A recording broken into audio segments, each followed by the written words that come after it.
चुनाव यात्रा powered by Mangaldeep. प्रार्थना की महक प्रार्थना के बाद भी। प्रार्थना की महक प्रार्थना के बाद भी। मेरा कुर्ता ठीक है ना, आपके जैसा ही है? आता हूँ कुर्ता है ठीक है, थोड़ा सफेद सफेद है मेरा। मैं हरियाणा में आया, यहाँ गर्मी बहुत लग रही थी तो ले लिया मैंने। है ठीक किया। यहाँ ज्यादातर आदमी तो कुर्ता पैजामे में ही दिखता है। मैं तो वैसे हम दिल्ली रहते हैं, लेकिन मैं रहने वाला प्रयागराज इलाहाबाद का हूँ, तो ज़्यादा दिन तो हम पैंट शर्ट में रहते हैं, लेकिन यहाँ मैं देखा सब कुर्ता पैजामा पहने। ठीक है, हाँ यही ट्रेंड है, तो ठीक किया मैंने। है सिलवा के पहनते हैं। अच्छा, लेकिन हमारे पास समय कम था तो हमने रेडीमेड ले लिया। नमस्ते, अभिनव पांडे नाम है मेरा और लल्लन टॉप की टीम चुनाव यात्रा पर हरियाणा में है। आप जानते हैं हमारी और मोहन की टीम जो है इस समय रोहतक से आगे बढ़ चुकी है। अभी हम हिसार में हैं और ये हिसार का कौन सा पार्क है? ताऊ नरेंद्र शर्मा पार्क है। नरेंद्र शर्मा पार्क। और शाम का वक्त है, बुजुर्गों का, युवाओं का, महिलाओं का, सबका घूमने का समय है। ये आपके हिसार में इतनी गर्मी क्यों पड़ती है, ये बताओ आप मुझे जरा। इतनी गर्मी में कहीं नहीं लगी जितना हिसार में लग रही है। राजस्थान का नजदीक है, राजस्थान का नजदीक है। जल्दी गर्म हो जाता है, जल्दी ठंडा हो जाता है। ये इस एरिया में सारे जो है टिब्बे हैं, रेत है, बालू रेत है। और वो जैसे दिन में धूप निकलती है ना, उससे वो जल्दी गर्म होता है। चुनाव की गर्मी हो रही है, कुछ चुनाव की गर्मी है। चुनाव की गर्मी कुछ चुनाव की गर्मी हो रही है। चुनाव की गर्मी है, चुनाव की गर्मी अद्भुत है। लेकिन ये बात सही है कि बगल में चूरू डिस्ट्रिक्ट लगता है, पास में ही है। इसके कारण यहाँ गर्मी ज्यादा होती है। चोरू लोहारू, चूरू इतना बड़ा डिस्ट्रिक्ट है। मुझे कई लोग चूरू में मिले तो बोले कि भैया हम तो कई बार मुख्यालय आना होता है, चूरू बाजार नहीं आ पाते तो हिसार चले जाते हैं। हिसार ज़्यादा नज़दीक पड़ता है, तो बहुत ज़्यादा बड़ा डिस्ट्रिक्ट है। तो ये हिसार की लोकसभा जो सीट है, यहाँ भाई साहब बता रहे हैं कि चुनाव की गर्मी है। 4 कैंडिडेट मुख्यतः यहाँ पे बताए जा रहे हैं।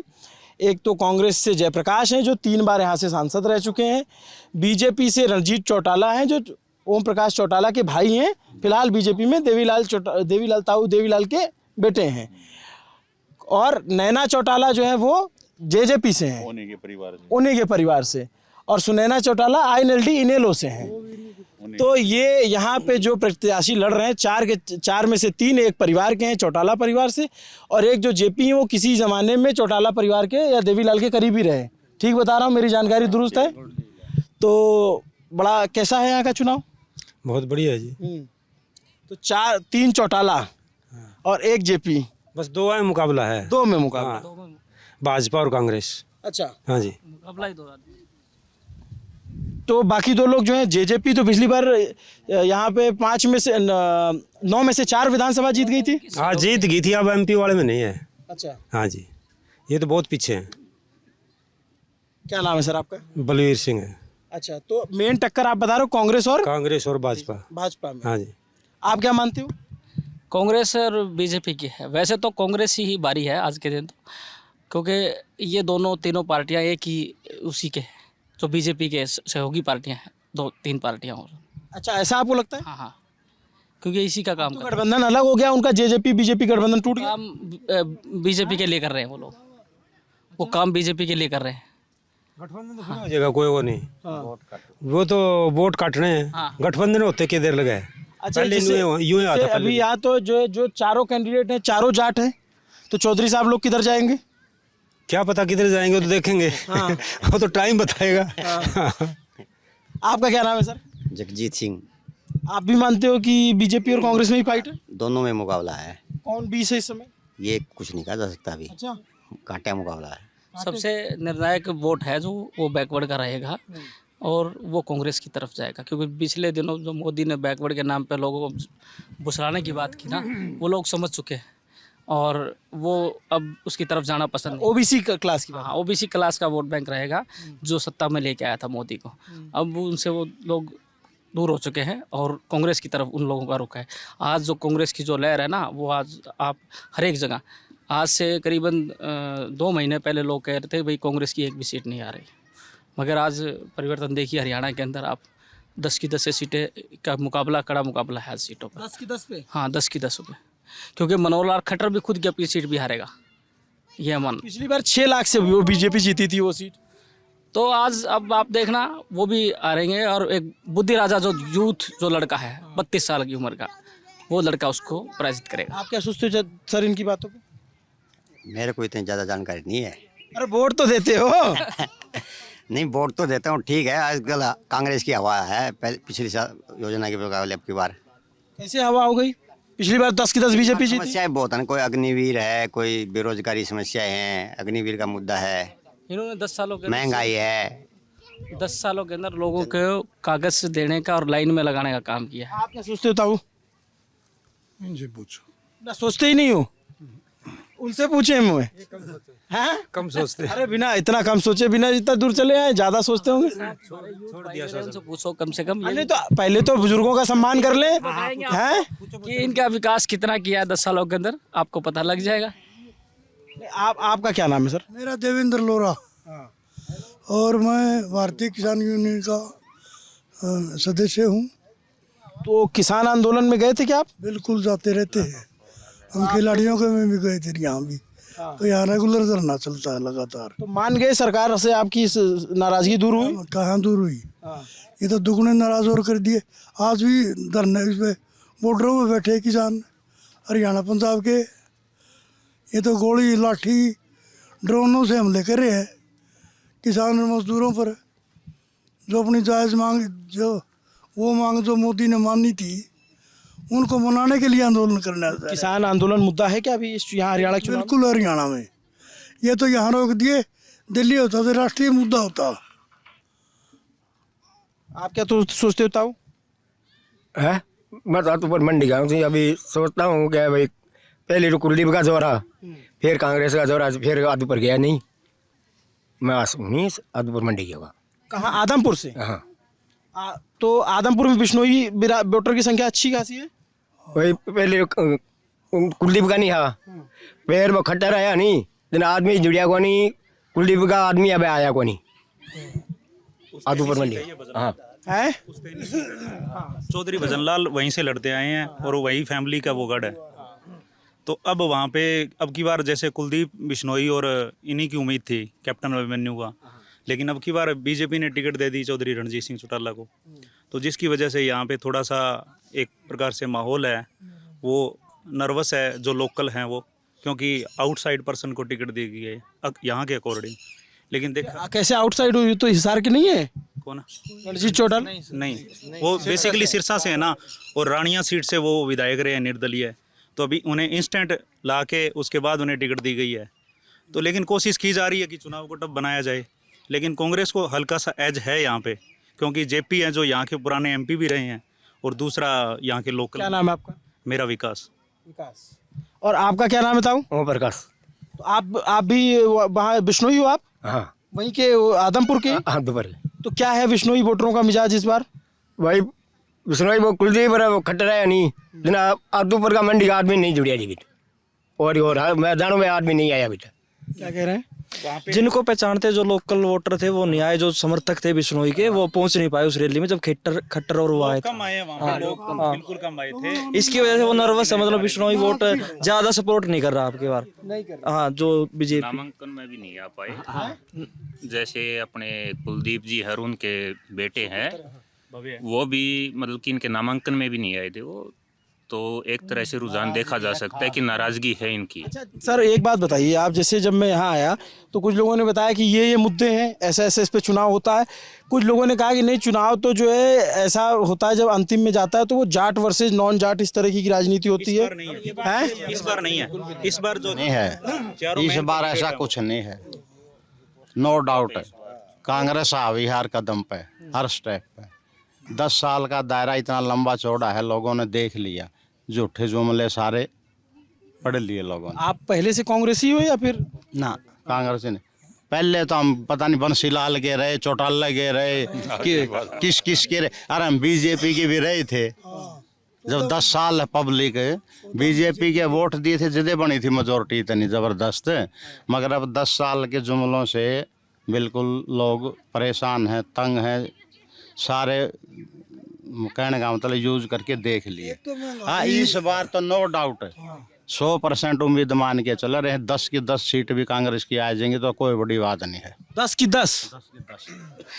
जिस तरह लोगों का विरोध चल रहा है, हम बाहर और अंदर खाते कुछ नहीं कह सकते भाई, जो साइलेंट ना ठीक बात। हाँ भैया 10 की तो नहीं है, फिर दुनिया को क्या ठहरा कभी। क्या क्या आप कह रहे थे सैनी? भाई कांग्रेस ही 10 बचा हुआ है। हाँ 10 की 10। हाँ 10 की 10 है। बड़ी बात नहीं हरियाणा में भी इतना विरोध होते हुए। आप लोग क्या सोचते हो जो ये कह रहे हैं? आरोप प्रत्यारोप तो लगते रहेंगे सर। इलेक्शन मतलब आम जनता की भलाई का होना चाहिए सर, महंगाई का, सुरक्षा, महिला की सुरक्षा के लिए। अब जैसे हमारा ये पार्क है सर नरेंद्र के नाम से, हम सुनते हैं कि ये बड़े अच्छे एक नेता के तौर पे बढ़िया, इनका नाम आजकल मतलब बोर्ड पे आया, आज दुनिया में नहीं है ये, लेकिन इनके जो कार्य सुनते हैं ना, लोग जुड़े हुए हैं इनके साथ आज भी, मतलब इनके सुनते हैं ना, आज प्रेरणा मिलती है इनसे कि भाई ऐसे काम करने चाहिए, ऐसे नेता खड़े होने चाहिए जो समाज की भलाई करे, समाज की भलाई करे, उस नेता को जिताना चाहिए। आप लोग कहाँ से हैं दीदी? हम हिसार से ही हैं सर, और हमारा मुद्दे तो कई हैं, लेकिन सबसे मेन मुद्दा है हमारा बेरोज़गारी। आप चाहे हरियाणा ले लीजिए, चाहे भारत सरकार ले लीजिए, नेता आते हैं जाते हैं, एक दूसरे की काट करते रहते हैं, जनहित किसी का मुद्दा नहीं होता। अब भी हर रोज़ हम देखते हैं न्यूज़पेपर में कि बीजेपी कांग्रेस के खिलाफ बोल रही है, कांग्रेस बीजेपी के खिलाफ बोल रहा है, लोगों का तो ये ध्यान ही नहीं दे रहे हैं। जनहित किसी का भी मुद्दा नहीं है सर। हरियाणा में लीडर्स हुए हैं पहले, बहुत से लीडर्स हुए हैं, जैसे चाहे आप देवीलाल जी को ले लीजिए, चाहे आप भजन लाल जी को लीजिए, अब उनकी तीसरी चौथी जनरेशन आने को है, उनमें से किसी नेता को भी हम ये नहीं कह सकते कि भाई इन्होंने हमारे लिए काम किया है। जितने भी मॉन्यूमेंट्स बनते हैं, किसी के स्मारक बनते हैं, वो उन्हीं लोगों के बनते हैं जिन्होंने जनता के लिए काम किया। ये लोग जेबें भर रहे हैं और इनको कोई मतलब नहीं है किसी से। सबसे बड़ा एसेट किसी भी नेशन का उसके ह्यूमंस ही होते हैं। ये कहीं पे भी इन्वेस्ट नहीं कर रहे हैं ह्यूमंस में, चाहे आप महिलाओं को ले लीजिए, चाहे आप युवाओं को ले लीजिए। मुझे 5 साल हो गए हैं, मैंने मेरे सारे पेपर क्लियर कर रखे हैं, मैंने नेट भी क्वालिफाई कर रखा है, मैंने एस्टेट के भी दोनों लेवल क्वालिफाई कर रखे हैं। कोचिंग पढ़ा के 5,000 मेरे पास महीने के बचते हैं सर, और हमें ये कहीं पर भी उम्मीद नहीं दिखाई दे रही। अब भी जो नेता आ रहे हैं उनमें से बस ये है कि something is better than nothing. हमारे पास कोई अच्छी चॉइस नहीं है, इसीलिए एक ही किसी को वोट डालना है। हम किसी के लिए भी ये नहीं कह सकते खुल के कि हाँ ये नेता हमारे लिए कुछ करेगा। और जबकि हम ये तो बाकी बुजुर्ग बैठे, इन्होंने तो ज़माना देखा है, बहुत से नेता देखे हैं। हम पढ़े लिखे होकर भी दूसरे व्यू पॉइंट से भी एनालाइज कर रहे हैं, तो भी हम कह नहीं सकते कि हाँ ये नेता हमारे लिए जो है काम करेगा। सीधी सीधी हमारी यही डिमांड है कि आप सबसे पहले रोजगार दीजिए युवाओं को, उसके बाद अब महिलाओं की सुरक्षा दीजिए, हेल्थ सर्विसेज में इन्वेस्ट कीजिए। जेबें भरते रहेंगे, एक दूसरे को जेल भेज रहे हैं, कहाँ जा रहे हैं आप? देश कहाँ जा रहा है? क्या आपके मुद्दे हैं? आप बात ही नहीं कर रहे हैं जो ग्राउंड लेवल पे। आप आर्टिफिशियल इंटेलिजेंस लेके आ रहे हैं, आप डिजिटल इंडिया बना रहे हैं। लोगों को 2 टाइम की रोटी तो मिले। मेरी शादी को 3 साल होने वाले हैं, और अब भी मैं ये सोचती हूँ कि 2 लड़के अगर हो गए तो कहाँ से वो अपना पेट पालेंगे? ये तक भी सोचना पड़ रहा है बच्चे करने से पहले भी कि उनका कैसे गुजारा होगा। अभी रिसेंट लेटेस्ट एक रिपोर्ट आई है जो बता रही है कि दुनिया में धीरे धीरे पॉपुलेशन का डिक्लाइन आने वाला है। 2.2 एक एवरेज रेट है इंडिया में, और जैसे चाइना की भी पॉपुलेशन गिर रही है, तो हमारे देश में जो बुजुर्गों की पॉपुलेशन है वो बढ़ जाएगी। वो किस पे डिपेंडेंट है? युवाओं पर। और युवा कहाँ जा रहे हैं? आत्महत्या करने को मजबूर हैं, किसान आत्महत्या करने को मजबूर हैं। कोई भी अगर खुश है तो आप हमें ये बता दीजिए कि हाँ ये जो कम्युनिटी है या फिर ये जो पार्ट ऑफ पॉपुलेशन है ये खुश है। कोई भी खुश नहीं है सर यहाँ पर। क्या नाम है आपका? मेरा नाम सुमेधा है सर। जो है आपने एकदम फ्लुएंटली बोला एकदम से। क्या करती हैं सुमेधा? अभी आप टीचर हैं? आप? हाँ जी सर, मैं टीचर हूँ। जैसे ये तो शहरी इलाका है। जी सर, मेरी पर ग्रामीण पृष्ठभूमि है। मैं वैसे डाबड़ा गांव से हूँ, और अब हम ये देखते हैं कि बहुत मुझे उम्मीद थी कि घर वालों ने पढ़ने के लिए बाहर भेजा, बहुत उम्मीद थी कि कुछ नौकरी करेंगे, पर अब मैं बच्चों को कोचिंग पढ़ाती हूँ, इतना ज्ञान देती हूँ, मन ही मन मैं ये सोचती हूँ कि कैसे इनको मैं भविष्य की उम्मीद दूँ कि ये क्या करेंगे। कहीं पर भी कोई रास्ता नहीं दिख रहा है। इतनी अच्छी क्वालिफिकेशन होने के बाद भी 5,000 रुपये मेरे हाथ में आते हैं महीने में, उसमें तो सर मेरा ही खर्चा निकलता है। अब डर लगने लग गया है, अब सिंगल चाइल्ड पॉलिसी अपनानी पड़ेगी सर। तो अब मातृत्व का भी हम गला घोट रहे हैं सर, ये देखिए, और किस हद तक हम जाएंगे।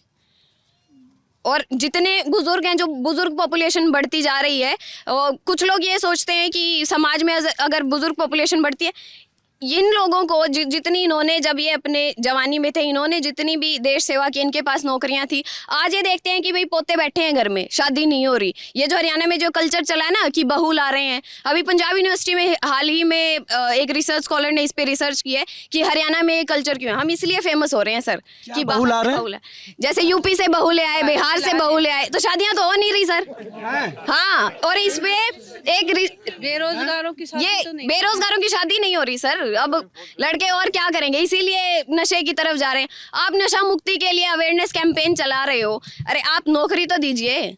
अभी इन्होंने भर्तियां निकाली हैं सर, डी ग्रुप की भर्ती निकाली है, क्योंकि इनको ये था कि चलो इलेक्शन है, वोट लेने। इतनी निकम्मी सरकार है सर, 5 साल हो गए, इंडिया में इन्होंने रिकॉर्ड बना दिया, एक भी भर्ती नहीं की बिना केस के। HCS का पेपर हुआ sir, 40 question as it is repeat हो गए इनके। ये इनका स्तर है कि आप अगर 42 रिपीट हुए थे एज इट इज, मतलब जो पहले हुए थे वही 42 सेम रिपीट हुए थे। और C ग्रुप की भर्ती कब से निकली हुई है वो भी दी है क्या भर्ती?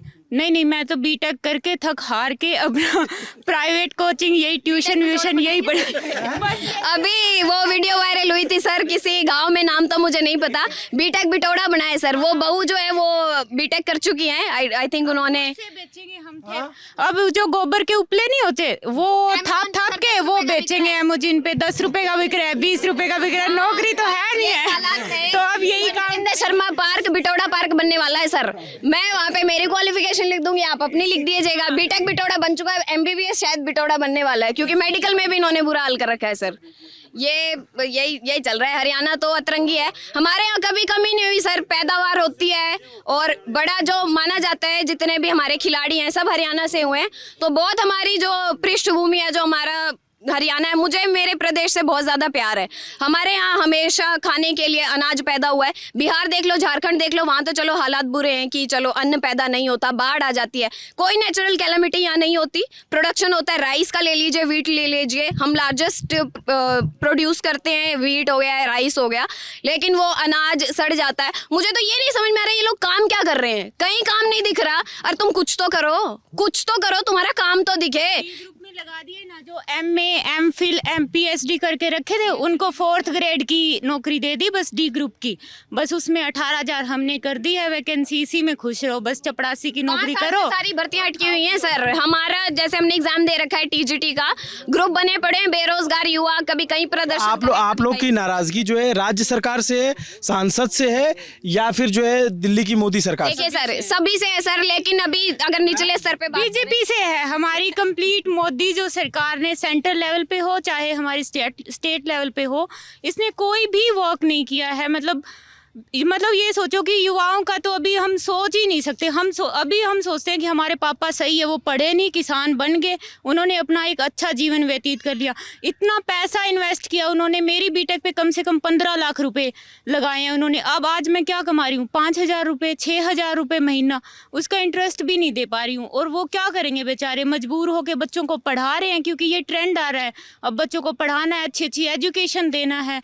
और मतलब वैकेंसी तो कहीं है भी नहीं, कहीं भी नहीं है। हरियाणा का तो इतना 10 साल में खट्टर ने इतना बेड़ा गर्क कर दिया है, हद से भी ज्यादा। इसीलिए तुमको कह रहे हैं बदल दिया क्या, ये सब पॉलिटिक्स बदल दिया नहीं सर। उसी का ही बंदा है ना सर, वो भी तो कुछ ही नहीं कर रहे, उसी का तो चेला है, वो कुछ कर तो नहीं रहा। हम दोनों बुआ भतीजी है। देखो ये हुई थी उस टाइम मैं कॉलेज में थी और आज लग बेरोजगार हूँ। अभी मैं TGT की हूँ और 1 साल से वेट कर रही हूँ और साथ में सिंगल मदर हूँ। आप लोग क्या सोचती हैं? भाई मैं तो ये बताऊं अरे आपका वोट ये देंगे क्या? आप वोट देने जाओगे? कौन जाऊं भाई, कौन जाऊं, इस सरकार ने तो देंगे कौन नहीं, पर मताधिकार का तो इस्तेमाल करेंगी, वो तो हम इनको ले जाएंगे सर। मताधिकार का तो इस्तेमाल करना। ये देखिए कितनी नाराज हैं कि किसी को वोट नहीं दे रही है, किसी में भी उम्मीद नहीं। क्यों भाई, गांव लग भाड़ा भी क्यों लगा के, कुछ सरकार कर दी तो है नहीं, बच्चा तो घर बैठना है, फिर किराया लगा के वोट गिरने भी क्यों जाऊं। अच्छा, गाँव में आपका वोट है? आपका कहाँ पे है आंटी? मेरा यही है, हिसार में ही। तो जैसे शहरी मतदाताओं में बीजेपी का अच्छा प्रभाव माना जाता है पिछली बार, है? हिसार में तो नहीं है, अब मेरे नजर में तो नहीं है अभी। हाँ, क्या नाम है आपका? मेरा सुमन है। पूरे हरियाणा में कहीं भी बीजेपी की लहर नहीं है, ये बस झूठे जुमलेबाजी चल रही है। ये फालतू की झूठ बोल रहे हैं। हरियाणा, पूरे हरियाणा में मेरे को लगता है बीजेपी से तो इतनी घिन आती है कि उनको तो घुसने भी नहीं देंगे। मतलब बाई चांस अगर कोई आ जाता है उसको तो पीट पीट के बाहर निकालेंगे, ऐसा बुरा हाल है बीजेपी का। तो क्यों भाई, इसी हरियाणा ने 10 सीटें जितवाई थी, तो लोग जानना चाहते हैं कि भाई ऐसा क्या बदल गया। वो सब कुछ घपलेबाजी था। जो रोहतक का सीट था उसको आज भी पता नहीं है कौन जीता, कैसे हारा, कैसे नहीं हारा। रोहतक की सीट का सबसे बड़ा एग्जाम्पल है। चंडीगढ़ इलेक्शन इसका सबसे बड़ा एग्जाम्पल है। सुप्रीम कोर्ट से जो उन्हें फटकार लगी है बहुत बड़ा उनके लिए रियलिटी चेक है। वो कैमरा में आ गया इसलिए हो गया, वरना जहाँ पर कैमरा नहीं है वहाँ क्या हो रहा है।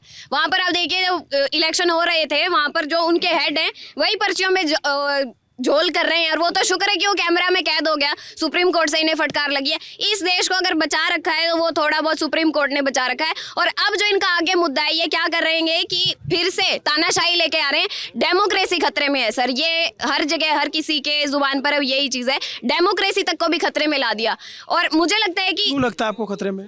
क्योंकि सर ये बिल अमेंड करके, मतलब ऐसे होता है कि आप कॉन्स्टिट्यूशन को अमेंड नहीं कर सकते। ये ऐसे ऐसे बिल पास करवाएंगे, चाइना वाला हाल कराएंगे कि सिंगल पार्टी रूल होगा, क्योंकि कहीं पर भी इन्होंने कोई जनहित में कार्य नहीं किया। चलो पहले हम देख ले, मुद्दे ऐसे थे कि गरीबी हटाओ, ये कोई नारा ही नहीं दे रहे, खुद का नाम मोदी सरकार मोदी सरकार। पहली बार ऐसा हुआ है कि किसी व्यक्ति ने अपने नाम का इतना प्रचार किया है। आप मोदी की गारंटी, अब की बार 400 बार मोदी सरकार मोदी सरकार। We are fed up of this name, fed up of this name.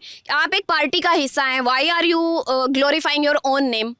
कहीं पर भी हमें ये दिख नहीं रहा है कि ये कुछ करने वाले हैं। और मुझे लगता है कि 10 साल के बाद कोई भी आता है, चाहे वो कितना ईमानदार हो, वो भ्रष्ट हो ही जाता है सर। अब ये देख लीजिए इन्होंने क्या स्ट्रैटेजी अपनाई है दिल्ली में, कि इन्होंने एक रूलिंग सीएम को जेल भेज दिया है। और उसके बाद भी अब भी जो स्वाति जी का केस आया है, हमें नहीं पता कि ग्राउंड लेवल पे क्या चल रहा है, पर कहीं ना कहीं कुछ ना कुछ झोल तो है। इतना ये ड्रामा कर रहे हैं, इतना ये वो कर रहे हैं। कहीं पर भी भाषण देने जाते हैं वहाँ पर प्रधानमंत्री आंखों में आंसू ले आते हैं। अगर ये हिमाचल जाते हैं तो टोपी पहन लेते हैं, अगर ये पंजाब जाते हैं तो पगड़ी पहन लेते हैं। आप क्या दिखाना चाह रहे हैं?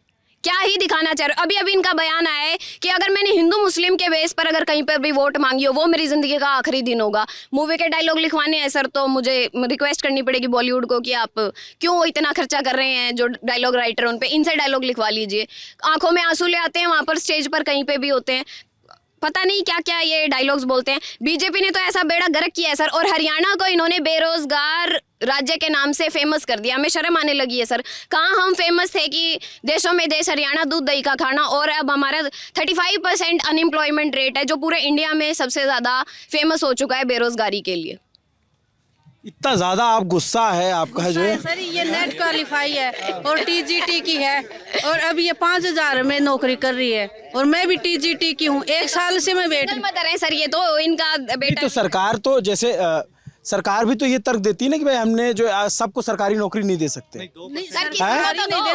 सरकारी 2% देनी होती है टोटल पॉपुलेशन का, बट उसमें से कुछ भी नहीं दिया है। अगर लास्ट आप 5 साल की बात करते तो सिर्फ 15,000 हमारा यहाँ पे ग्रुप डी का रिक्रूटमेंट हुआ है। उसमें से अगर सी और बी की बात करें तो हमारा रिक्रूटमेंट ही नहीं हुआ है। इसके अलावा इंफ्रास्ट्रक्चर की बात करते हैं, हाँ मैं बोलता हूँ कि टोल रोड बनाए हैं, बट जो लिंक रोड है हरियाणा गवर्नमेंट ने बिल्कुल भी नहीं बनाए। उसके अलावा आप आ जाइए स्पोर्ट्स में, हमारे इससे पहले काफ़ी स्कीम्स चलती थी स्पोर्ट्स की, लाइक स्पैट होता था, काफ़ी एकेडमीज थी हमारी, हर एक स्पोर्ट्स की हर एक डिस्ट्रिक्ट में एकेडमी होती थी। सब कुछ खत्म कर दिया है। सिर्फ यहाँ पे स्पोर्ट्स का कुछ क्या है, साई में जो बच्चे हैं वो रह गए, बाकी यहाँ का स्पोर्ट जो स्टेट लेवल का स्पोर्ट्स था, इंफ्रास्ट्रक्चर था, बिल्कुल डैमेज हो चुका है। तो इसके लिए तो हम डेफिनेटली हम चेंज करने जा रहे हैं इस गवर्नमेंट को। निकाले ही ना सर, अगर लगाने नहीं तो आप लोग यहाँ क्या 3 लाख पोस्ट खाली पड़ी है, भर्ती कोई नहीं हो रही। इस चीज से परेशान हो गए। 3.5 लाख। देश में ऐसी सरकार हो जो संविधान से चले, संविधान मजबूत करे। संवैधानिक देश है हमारा, संविधान से चलने वाला पूरा देश है। तो सर तो जैसे यहाँ से निकालना चाह रहे हो ना, भी इलेक्शन किस तरफ जा रहा है वो उनका व्यक्तिगत मत होता है। इसके लिए आपको 25 तारीख का और 4 जून का वेट करना पड़ेगा। आप जो संविधान वाली बात कह रहे थे कि तो जैसे पूछा गया तो संविधान मजबूत बात ठीक है, आप जो कहा जो तो भी जैसे कांग्रेस ने आरोप लगाया बीजेपी के ऊपर। बात नहीं करा, मैंने ये कहा कि भविष्य में कोई भी सरकार बने वो देश के संविधानिक तौर पे चले। मैं वो सवाल पूछने वाला था। कांग्रेस ने आरोप लगाया कि बीजेपी जो है 400 पार का नारा लगा रही है, उससे वो संविधान में बदलाव करेंगे। बीजेपी ने कहा कि हम 10 साल से सरकार में, हमने संविधान में बदलाव नहीं किया, तो अब आप ऐसा क्यों कह रहे हैं? तो आप लोग ये दोनों पार्टियों के जो आरोप प्रत्यारोप होते हैं, इस पे क्या सोचते हो? आप पर्सन अलग कर रहे हो, मेरे व्यक्तिगत मेरी राय पूछी आपने। मैंने कहा कि ऐसी सरकार हो, कोई भी सरकार हो, देश के संविधान से चले, जो संविधान के साथ किसी प्रकार का कोई उस पर कॉमेंट ना करे, क्योंकि हम संविधान से चलने वाले मैं बताऊंगा, देश हमारा। ये विरोध का स्वर सुनना नहीं चाहते। किसान बोलते हैं उन पर लाठीचार्ज, सरपंच बोलते हैं उन पर लाठी गोली, और आंगनबाड़ी की महिलाएं हों या आशा वर्कर हों, सभी को लाठी डंडे से दबा। संविधान कहाँ बच गया? संविधान तो, और सुनो, उद्देश्य इस पार्क में आने का आपका जो भाव है, आप ये निकालना चाह रहे हो भी इलेक्शन किस तरफ जा रहा है, उसके लिए आपको ज्यादा मेहनत करनी पड़ेगी, न कि एक पार्क से काम चलेगा। आपको ग्रामीण क्षेत्र भी देखना पड़ेगा। बिल्कुल, हम तो हर जगह जाने की कोशिश करते हैं, और विरोध हो सकता है, किसी का भी हो सकता है, लेकिन आपको ज्यादा मेहनत करनी पड़ेगी। बिल्कुल सर, हम कहीं भी जा लो यही मुद्दे मिलेंगे आपको। गाँव में जाओगे तो बच्चे वहाँ पे बेरोजगार है। विवेक से काम लेगा। अपना मत करते वक्त हरियाणा का युवा, हमारा युवा बुजुर्ग जो भी हमारे ग्रामीण या पूरा हरियाणा है ना, अपने विवेक से काम लेगा। सीधे तौर पे कोई कमेंट नहीं कर सकते भाई, ऐसा नहीं कर सकते वो भी कोई कमजोर है या मजबूत सर, भारत एक कृषि प्रधान देश है। 60 से 70% पॉपुलेशन है भारत की, वो कृषि पे डिपेंडेंट है। मैं हरियाणा कृषि विश्वविद्यालय का छात्र हूँ, मेरा नाम योगेश है सर। और पिछले 10 सालों के अंदर कृषि के अंदर उन्होंने जॉब ही नहीं निकाली। 60 से 70% पॉपुलेशन जो भारत की है, भारत को ऐसा बोला जाता है कि भारत एक कृषि प्रधान देश है। अपनी इकोनॉमी और जो अपनी रीढ़ की हड्डी है ना भारत की, वो एग्रीकल्चर है, कृषि है मतलब। और 10 सालों में इन्होंने कृषि के अंदर जॉब ही नहीं निकाली सर। पीछे इन्होंने एडीओ के अंदर, एग्रीकल्चर डेवलपमेंट ऑफिसर के अंदर 750 पोस्ट निकाली, जिसमें से 50 पोस्ट ही भरी इन्होंने, बाकी सारी 700 पोस्ट खाली छोड़ दी सर इन्होंने। ठीक है, एक रोजगार मुद्दा। आप भी तो युवा, क्या मुद्दा? एक अग्निवीर का बहुत बड़ा मुद्दा है, जो क्योंकि हमारे हरियाणा से हर 10वां मतलब फौज में 10वां आदमी फौजी है, हरियाणा का है वो। तो अब ये 4 साल वाली स्कीम लाए, इस तो बहुत रोष है युवा में। आप लोग क्या सोचते हो सर? क्या मुद्दे हैं आपके आगे? मुद्दे तो बहुत हैं सर, लेकिन एक्चुअल में ग्राउंड लेवल पर तो कोई नहीं आ रहा है। कोई कह रहा है बीजेपी आएगी, कोई कह रहा है कांग्रेस आएगी, कोई कह रहा है ये आएगी, लेकिन देश का भविष्य ताप मेरा अंधकार में है। क्यों ऐसा लगता है? कोई भी पार्टी संपूर्ण रूप से अपना कार्य नहीं कर रही है। बेरोजगारी का मुद्दा सबसे मेन हो रहा है, बेरोजगारी बहुत हो रही है। क्या सोचते हो भैया? सब सोचना तो यही है। देखो, देश में सबसे बड़ा युवा, आपके अभी इंडिया के अंदर सबसे बड़ी यूथ पॉपुलेशन है, और यूथ पॉपुलेशन को क्या चाहिए? या तो आप काम दो या फिर रोज़गार दो। आज बेरोज़गारी में चाहे हरियाणा हो चाहे ऑल ओवर इंडिया हो, आप देख लो, रेलवे के अंदर देख लो, आप टीचिंग वैकेंसीज़ के अंदर देख लो, आप चाहे किसी भी स्टेट में जाके देख लो जहाँ बीजेपी गवर्नमेंट है। वैकेंसी का मुद्दा आप बताओ। वैकेंसी का मैं अभी पार्क में भी बड़ा मुद्दा है, बहुत बड़ा साहब, बहुत बड़ा मुद्दा होता है। एक वैकेंसी, एक आप नौकरी लगते हैं तो आपसे आपका घर चलता है साहब। ये छोटा मुद्दा नहीं, बहुत बड़ा मुद्दा है। किसानों का मुद्दा बहुत बड़ा मुद्दा है, ओबीसी बात बहुत बड़ा मुद्दा है, क्योंकि भारत एक कृषि प्रधान देश है। लेकिन उसके साथ साथ ये बेरोजगारी और नौकरी का मुद्दा बहुत बड़ा मुद्दा है साहब, बहुत बड़ा मुद्दा है। ये जो झांसे जो आपने दिए थे ना कि हर साल हम इतने लाख नौकरी देंगे, 2 करोड़ नौकरी देंगे, ये देंगे, कहाँ है नौकरी? आप खुद देखो कहाँ है। और प्राइवेटाइजेशन देखो आप, प्राइवेट सेक्टर में कहाँ है? प्राइवेट सेक्टर में भी 11% का ले ऑफ हुआ है। लास्ट ईयर का फाइनेंशियल ईयर का रिपोर्ट निकालते हैं तो टोटल 11% का जो हमारा ले ऑफ हुआ है। टॉप टेक कंपनीज के अलावा आप मैन्युफैक्चरिंग कंपनीज में देख लीजिए, 11% का ले ऑफ हुआ है प्राइवेट सेक्टर में भी। तो जो हरियाणा का हमारी गवर्नमेंट जो हमें गवर्नमेंट सेक्टर में जॉब नहीं दे पा रही है, प्राइवेट सेक्टर की तरफ मूव कर रहे हैं, तो वहाँ भी हमारे लिए एम्प्लॉयमेंट नहीं है, क्योंकि रियलिटी में हमारा 11% ले ऑफ हो गया। तो वो 10 प्राइवेट सेक्टर सीधा बोल रहा है कि हमारे पास मैन्युफैक्चरिंग के लिए कोई काम ही नहीं है, तो हम कहाँ से रोजगार दें? तो सबसे बड़ा मुद्दा तो आप मैन्युफैक्चरिंग, आप एम्प्लॉयमेंट का देखिए। ज्यादातर लोग हिसार से ही हो, सब लोग? हम सब लोकल यही से लोकल से। आप क्या सोचते हैं सर? मैं तो रोहतक से हूँ। रोहतक से हैं, तो रोहतक में क्या माहौल है? दीपेंद्र का कांग्रेस। दीपेंद्र कांग्रेस? कांग्रेस जीत रही सभी जगह, सभी जगह। हाँ सभी जगह। पिछली बार तो 10 की 10 बीजेपी जीती। कांग्रेस को देनी पड़ रही है सर, मजबूरी है हमारी, परेशान कर रखे हैं। पिछली बार आप लोग कहाँ थे? पिछली बार यही थे, बीजेपी में थे पिछली बार तो। पुलवामा हमले का जो सिंपैथी आप कह रहे थे कहाँ थे, बीजेपी में थे पिछली बार तो सर। बहकावे में थे, एक्चुअली में बहकावे में थे। मतलब ऐसे था, जब 2014 में आई थी तब लगा अभी थोड़ा थोड़ा चलो कोई बात नहीं, हो जाएगा इम्प्रूवमेंट, एक बार और देखते हैं, ट्राई करते हैं। तो वही मिथ में थे, बहकावे में थे, शायद कुछ कर दे, इतनी बड़ी बड़ी बातें हैं, शायद कुछ कर दे, इसी होप में थे। नाम बताया था आपने? अन्नू नाम है मेरा। और आप लोग जो है सब लोग एक ही मोहल्ले से है क्या? नहीं, अलग अलग सर, सबकी ग्रामीण आप इतना बढ़िया बोलती हैं, आप किसी पार्टी से जुड़ जाइए, प्रवक्ता बना देंगे आप। सर मैं तो नहीं, मैं तो सर ग्राउंड लेवल पे काम कर, मैं तो ये मानती हूँ कि शिक्षा ही होता है जो जीवन का प्रकाश होता है। और इनका हाल देख देख के इतनी नफरत हो गई है सर राजनीति से। मुझे लगता है इससे अच्छा है कि हम कम से कम अगर 50-60 बच्चों को पढ़ा सकें, जो ऐसे चोरों को पहचान सके, कि अपना वोट तो कम से कम आप सोच समझ कर दीजिए। और डेमोक्रेसी की जिनको वैल्यू उनको गाइड कर दीजिए। बाकी सर वहां पहुंचकर तो वो एक चेन है, मुझे लगता है रूट लेवल पे काम करेंगे तो वो सारी चेन जो है वो ठीक हो। आज की डेट में कोई नेता अच्छा लगता है, कोई नहीं अच्छा लगता? नेता तो सर फ्रैंकली स्पीकिंग कोई अच्छा नहीं लगता, लेकिन मुझे लगता है कि अब सरकार बदलने की जरूरत है डेफिनेटली। कोई प्रॉमिसिंग चेहरा हमें दिख नहीं रहा, लेकिन सब में अब यही है कि आक्रोश भी बहुत है और साइलेंट वोटर्स बहुत है सर इस बार। इसीलिए हम क्लियर कट नहीं कह सकते कि चाहे कोई अपना सर्वे करवाए, चाहे कुछ करवाए, वो अगर अपने आप को ओवर स्मार्ट समझते हैं, जनता उनसे ज्यादा समझदार है। Democracy of the people, for the people, by the people. वो भूल रहे हैं कि असली पावर किसके हाथ में है। मैं तो खुद अपने लेवल पे इतना ही कर सकती हूँ कि सर कि घर में जो महिलाएं हैं, जैसे ये कह रहे हैं कि वोट देने नहीं जाएंगे, भाई क्यों बाड़ा लाया, मेरे से 30 साल पड़ी होती लेकिन मताधिकार का जरूर इस्तेमाल करें। सबके अलग अलग मुद्दे हैं सर, लेकिन जैसे इन्होंने कहा कि बेरोजगारी मुद्दा, आप बिल्कुल सही कह रहे हैं, सबको सरकारी नौकरी नहीं दे सकते। अरे किसी को तो दीजिए।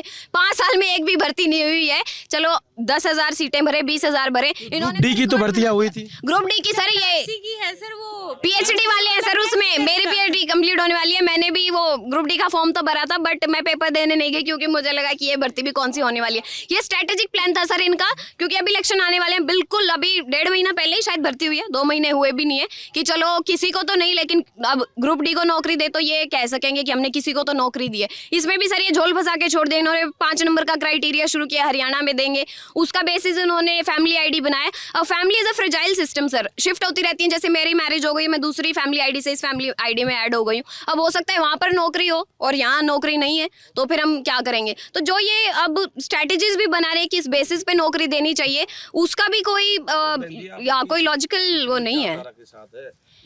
जनता खड़ी है, आप इनसे अपने व्यक्तिगत अपील भी कर सकते हो, आप जैसे नेता करते हैं। आप तो बेरोजगारी से तंग हो, तो ये इतने साथी है, इतने हैं, आपने कम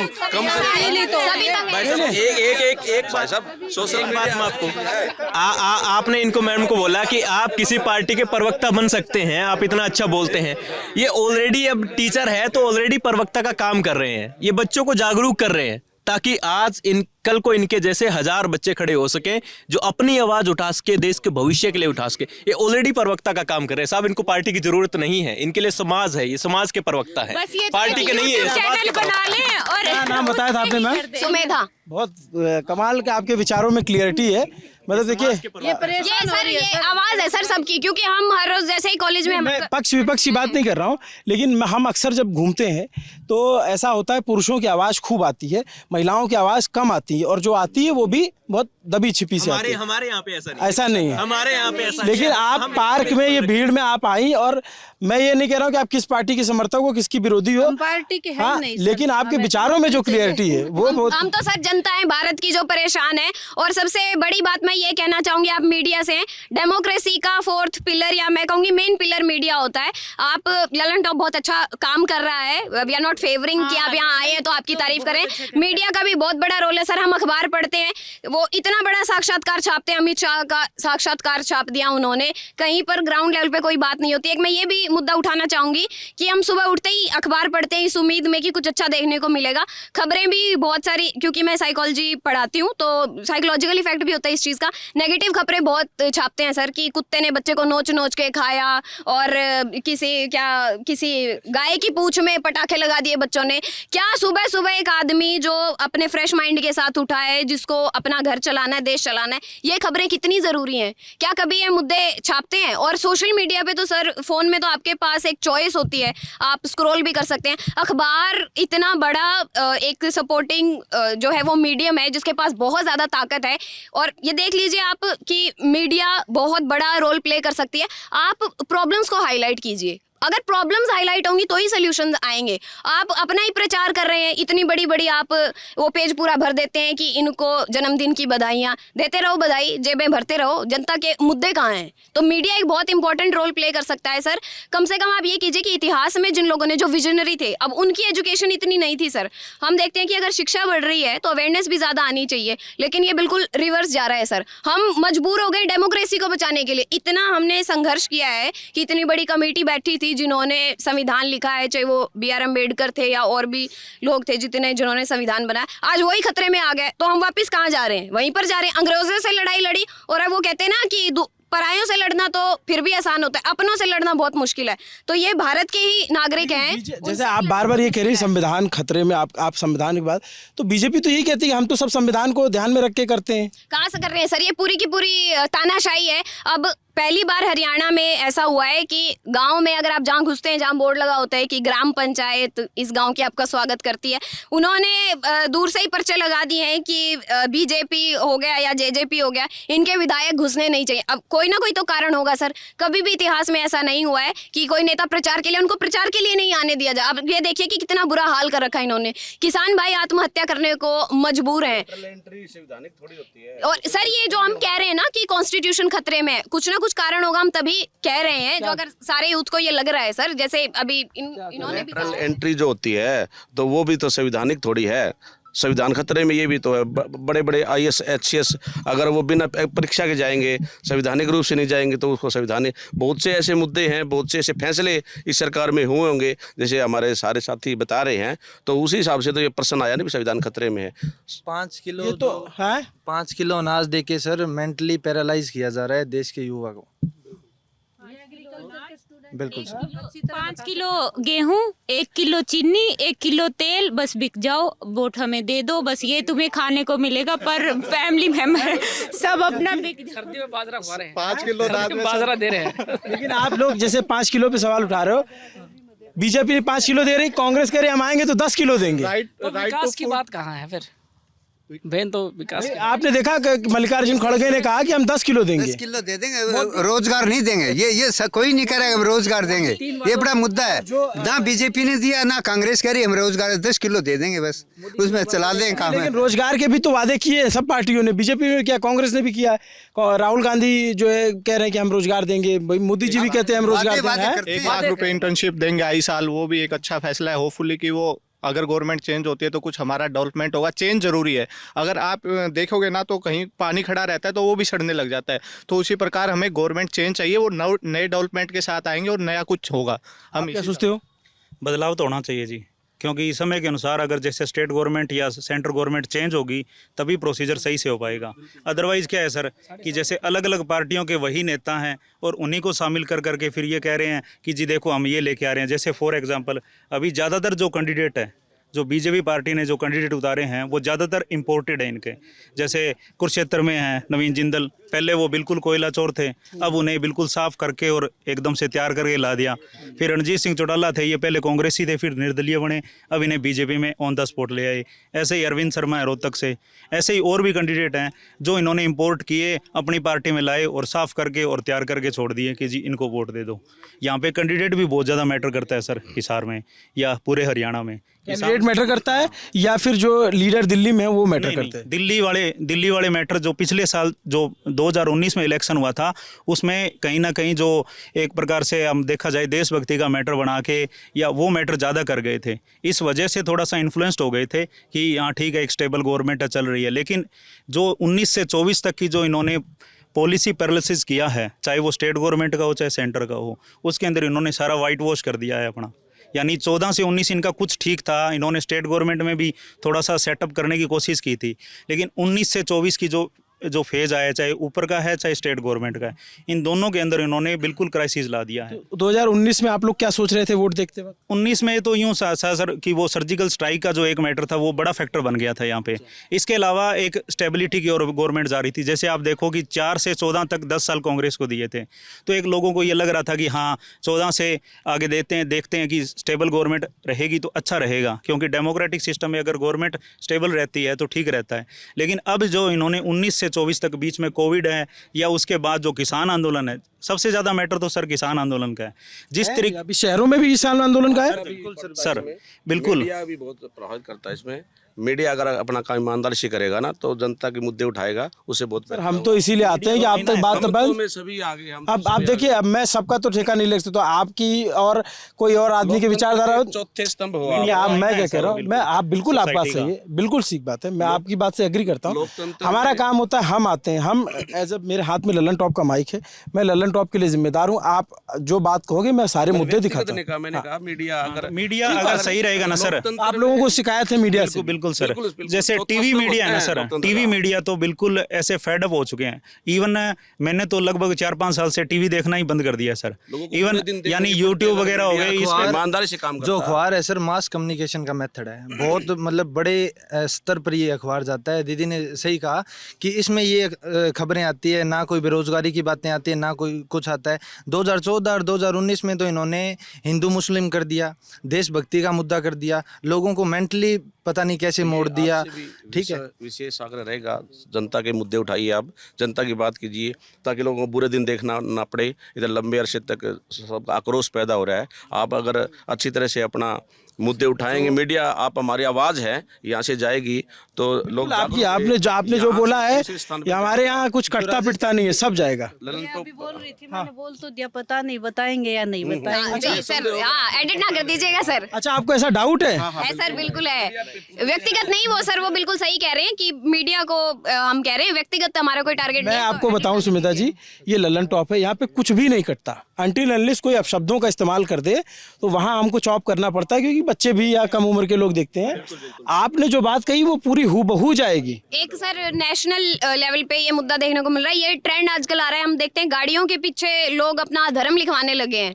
हिंदू पहले नहीं देखते थे, जब ये देखते हैं कि जैसे हम सोसाइटी में प्रोग्रेस करते हैं तो जैसे रिलीजन हो गया, कास्ट हो गया, जो हमेशा से जैसे मुगल्स आए जिन्होंने इन्वेजन्स की, उस टाइम पर रिलीजन के आधार पर बहुत मारकाट हुई है। अब ये नया ट्रेंड मुझे यंगस्टर्स में देखने को मिल रहा है कि गाड़ी के पीछे लिखवा रहे हैं हिंदू। तो आप कहाँ जा रहे हैं और इसका ये लेके कौन आया है? अभी कुछ एक साल पहले 2019 के आसपास मैंने एक खबर पढ़ी थी, यूपी में कि कोई रिपोर्टर यूपी के किसी गांव में गए जहां पर एक खबर आई थी कि किसी मुस्लिम के घर पर जो है काऊ बीफ मिला है, और उसी मोहल्ले में फिर उन्होंने किसी बुजुर्ग का इंटरव्यू लिया। वो तकरीबन 88 ईयर्स के थे और उन्होंने ये कहा कि हिंदू मुस्लिम यहाँ इस तरह से रहते थे कि हमारे बच्चे उनके घर पे खाना खा रहे हैं, उनके बच्चे, तो हमारे बच्चों के माइंड में ये कॉन्सेप्ट ही नहीं था।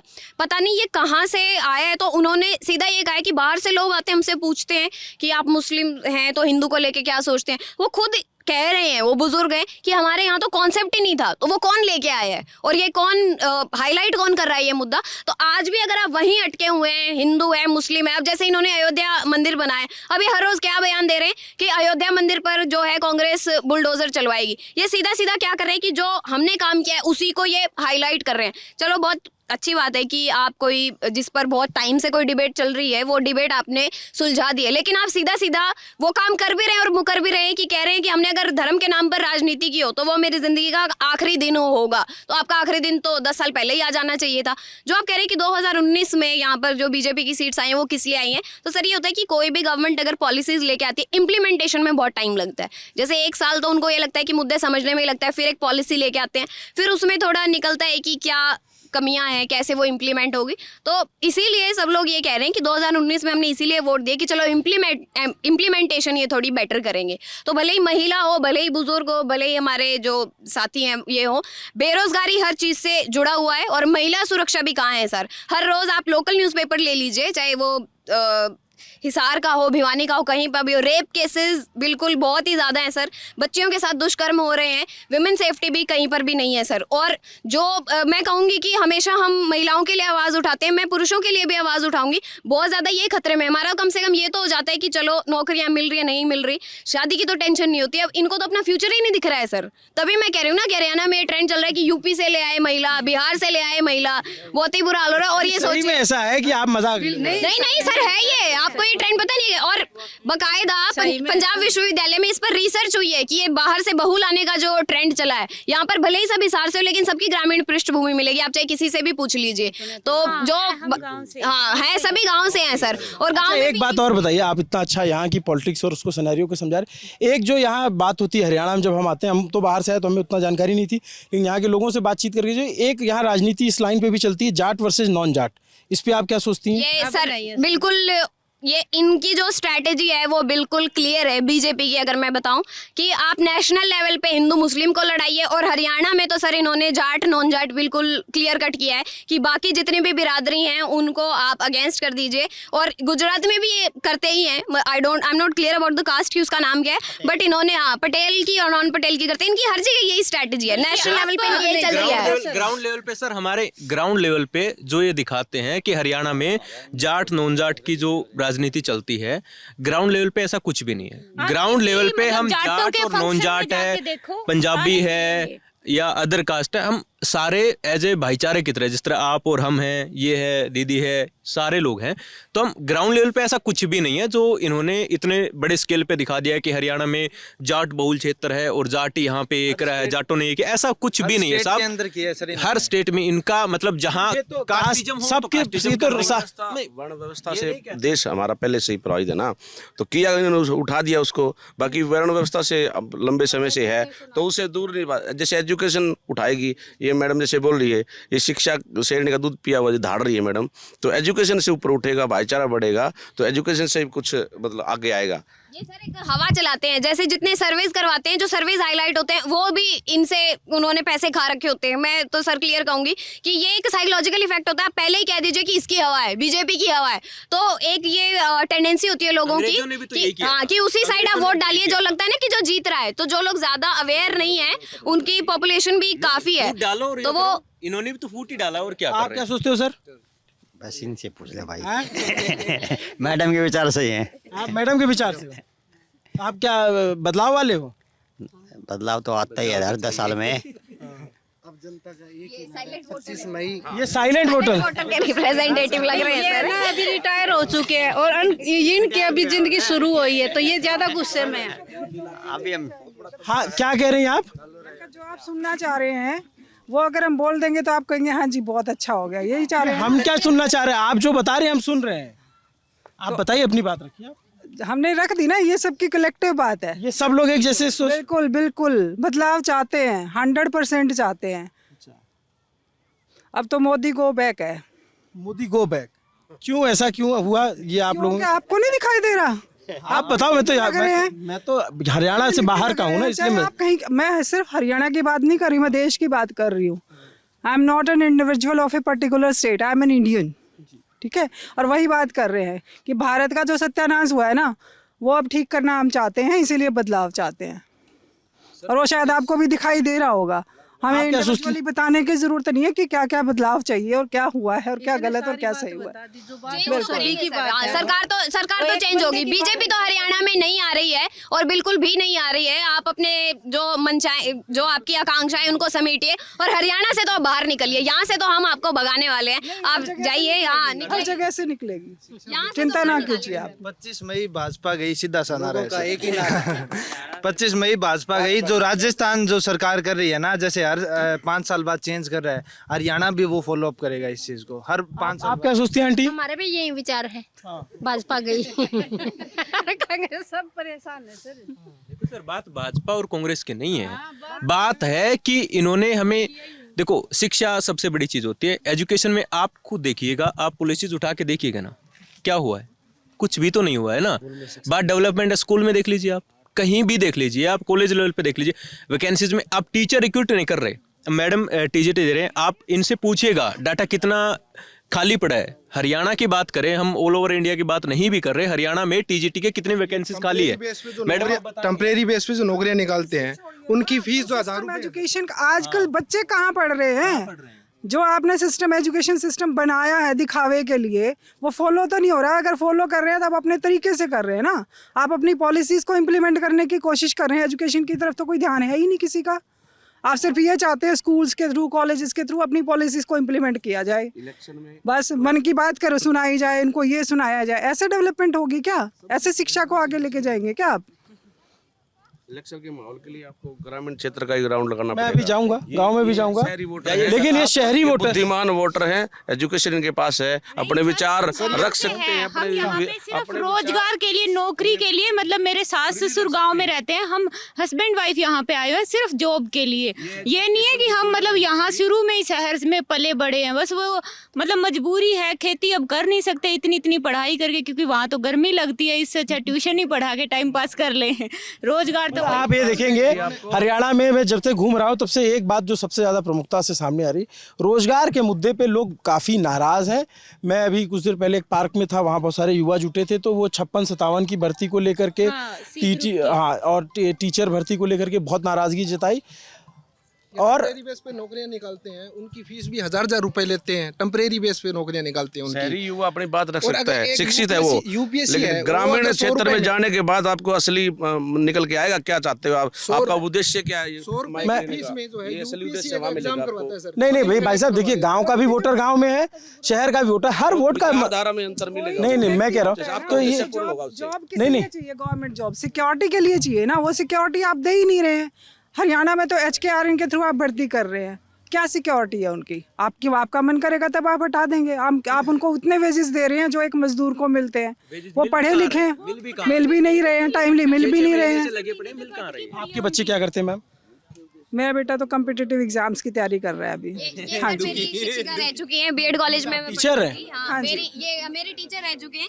जब हम मैम से पढ़ते थे तो बड़े बड़े सपने थे कि जल्दी जाएंगे, मैडम को मिठाई का डब्बा देंगे। मैडम वो डब्बा दुकान में ही रखा है और कि 4 साल हो गए हैं। यही सपना होता है कि कब जाए, मैडम को खुशखबरी दे। जब मेरे कॉम्पिटिटिव एग्जाम क्लियर होते तो हम गए थे DMC लेने गए, तो मैडम को कहा कि मैडम एग्जाम क्लियर हो गया। मैडम ने यही आशीर्वाद दिया था।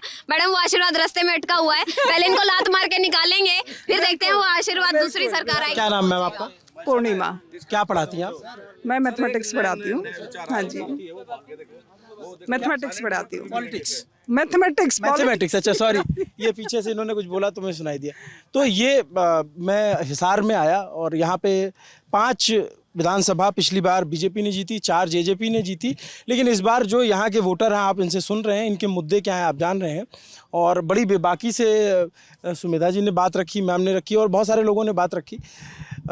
इसके बाद हम और भी इलाकों में चलेंगे, जानने समझने की कोशिश करेंगे कि क्या है हिसार और हरियाणा का मूड। लेकिन अभी एक जो मेन मुद्दा रोजगार आप लोगों के बीच समझ में आता है, रोजगार और शिक्षा, ये 2 मुद्दे बड़े हैं हिसार के, और किसान भी। बढ़ेगा ना, शिक्षा से ही बढ़ेगा। आप शिक्षा को नीचे ले जाएंगे तो देश के आप कैसे डेवलप करेंगे कंट्री को? वो खत्म कर दिया ना इन्होंने, वो खत्म कर दिया। तो ये एक हम शहरी इलाके में खड़े थे और यहाँ आपको कॉस्मोपॉलिटिकल लोग मिलते हैं, अलग अलग जातियों, अलग अलग बिरादरी, अलग अलग विचारों के, और इन सब ने जो है यहाँ पे अपनी बात रखी। मेरा नाम अभिनव पांडे है, मेरे साथ कैमरे के पीछे मोहन कनौजिया। आपको ये पूरी बातचीत कैसी लगी कमेंट करके ज़रूर बताइए।